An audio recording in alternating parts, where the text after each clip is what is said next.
জি, আসসালামু আলাইকুম ওয়া রাহমাতুল্লাহ। আমরা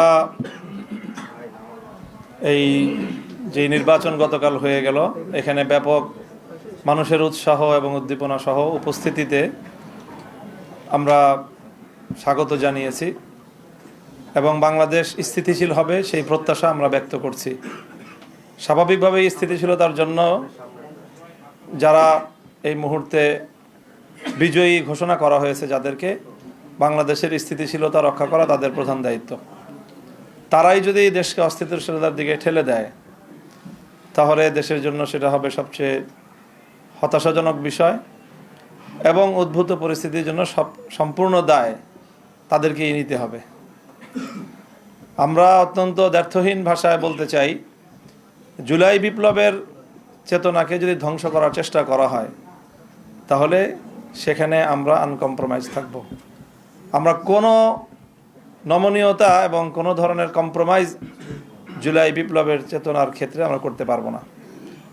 কাজেই সকল মহলকে আমরা সেই বিষয়ে আমরা স্পষ্ট বার্তা দিতে চাচ্ছি। তারপরে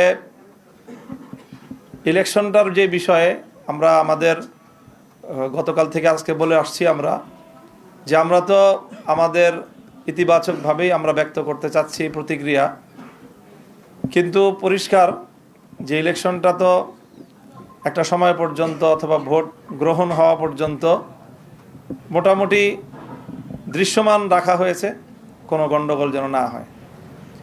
কিন্তু ভোট গণনা শুরু হওয়ার পর থেকেই আমাদের কাছে একেবারেই দিবালোকের ন্যায় স্পষ্ট যে ভোট গ্রহণটা যেভাবে হয়েছে ভোট গণনাটা তার সম্পূর্ণ উল্টোভাবে হয়েছে এবং সেখানেই আগামীর বাংলাদেশের ভাগ্য এবং মানুষের জনরায়ের প্রতি চরমভাবে অশ্রদ্ধা প্রদর্শন করা হয়েছে, অসম্মান করা হয়েছে। এটা যারা করেছেন বাংলাদেশের কাছে তাদেরকে দায়ী থাকতে হবে ইনশাল্লাহ।